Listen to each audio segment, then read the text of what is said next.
আওলাদ পিতামাতা সবকিছু ছেড়ে দিয়ে তারা আল্লাহর দ্বীনের জন্য তারা হিজরত করেছেন মক্কা থেকে মদিনায়।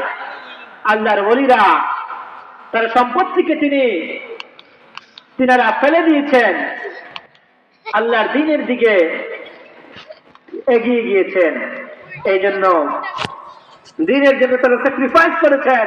ক্ষমতার লোভ তাদেরকে কখনো আল্লাহর দ্বীন থেকে সরিয়ে দেয় নাই, আল্লাহর দ্বীন থেকে সরিয়ে দেয় নাই।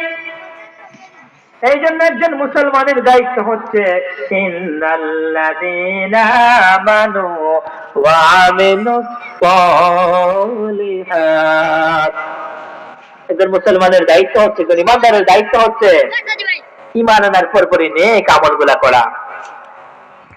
কখন যে আমাদের মৃত্যুর ডাক এসে যায় আমরা কেউ জানি না, কখন যে আমাদের মরার জন্য কখন যে আজরাইল আমাদের কাছে চলে আসে। মরণ থেকে যতই তুমি পালিয়ে যাও, মরণ তোমায় লইবে গিরে, যদিও আকাশ পানে লুকাও।